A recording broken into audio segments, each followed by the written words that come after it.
So FRQ number 4, part A asks us what quantity should be graphed in order to use a straight line that will give us numerical value A. And the formula they give us to work with here is fx equals ax squared. So we can write that down. Fx, that's the formula we're going to be working with. And it says what should we graph to find the value A. So if we rearrange this formula for A, we'll have that f over x squared equals A.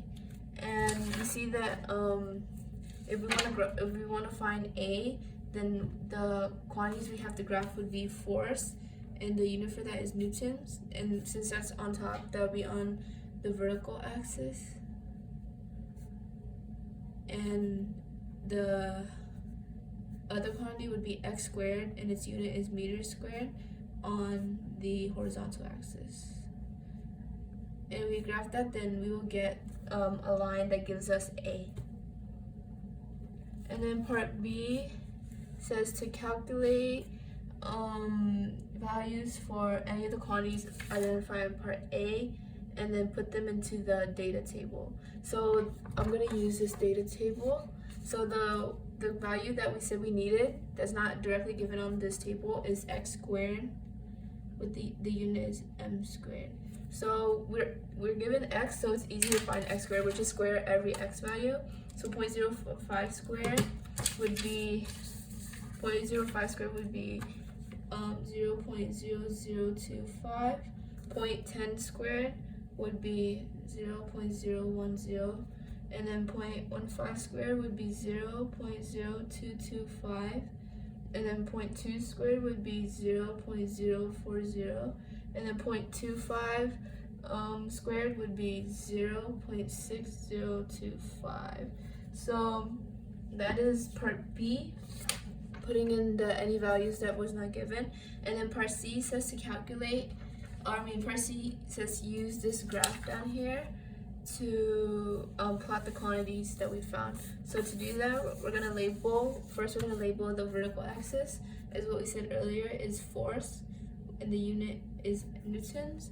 And then on the x-axis is x squared, and the unit is meters squared. So using what we have, we'll scale the graph now.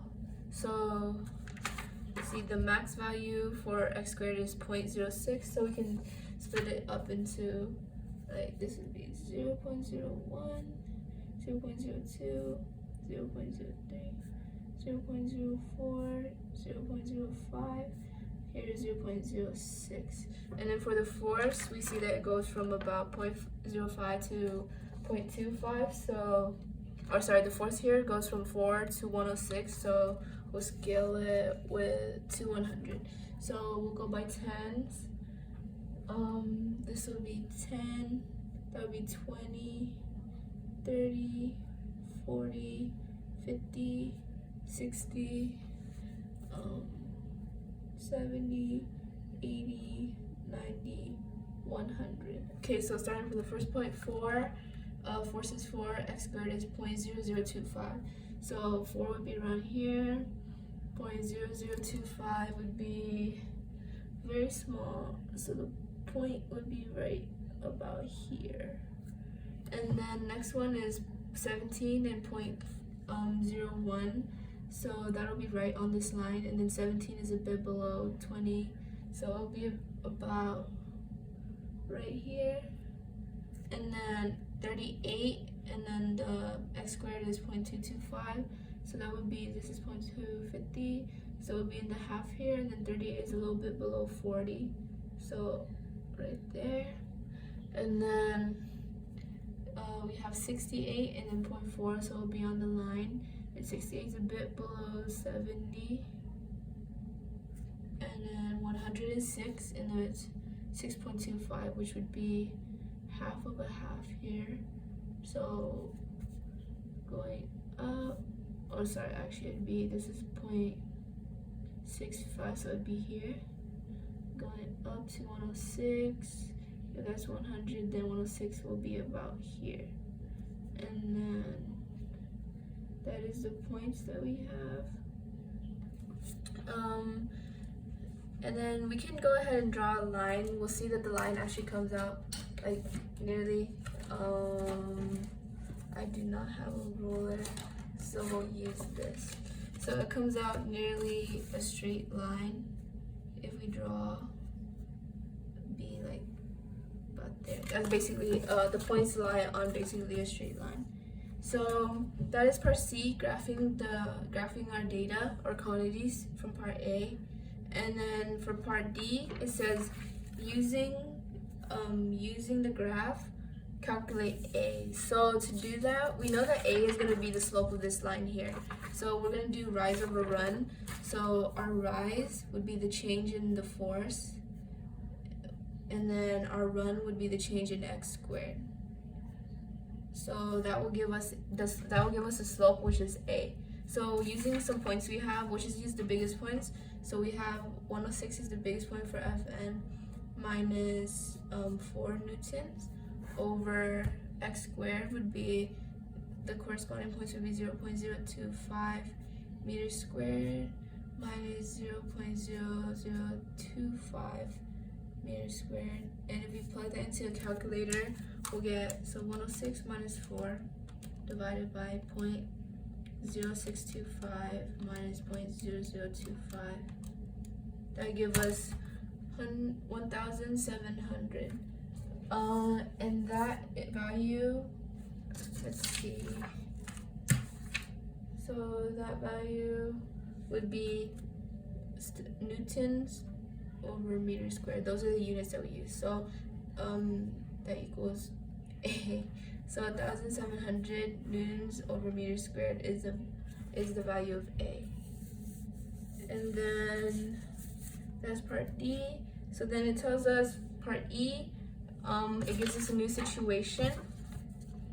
If the maximum distance that the spring compressed is 1.5 meters by a cart of mass 0.5 moving, colliding with it head on. So calculate the work done by the cart in compressing the spring 0.1 meters.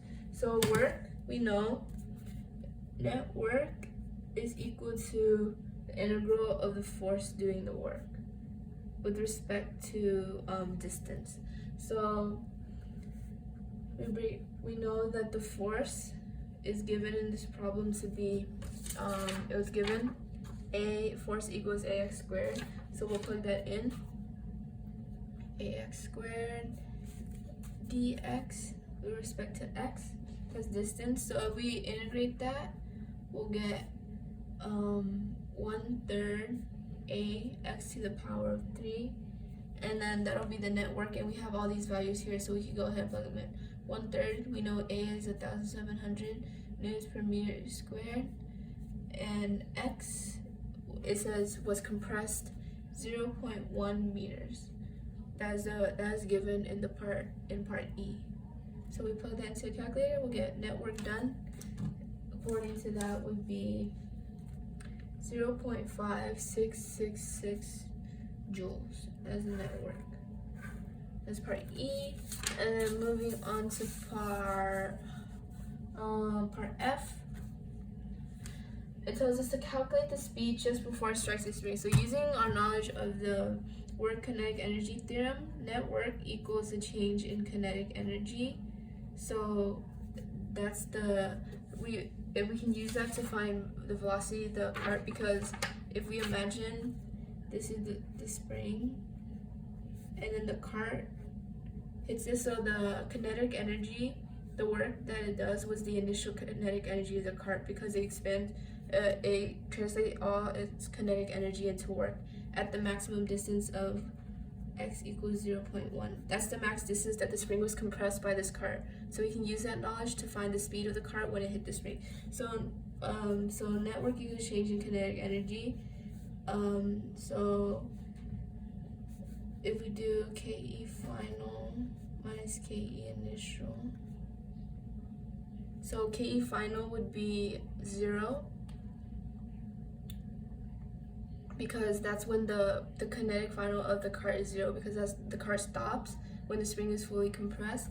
So we can cross that out, and basically net work will then equal KE initial. and k initial can be broken down to 1/2 mv squared. So we'll set that, we'll write that clearer.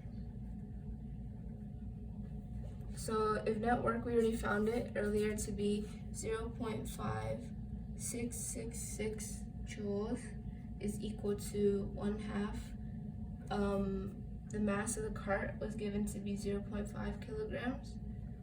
V squared, we isolate for v squared by dividing both sides by 1/2, 0.5.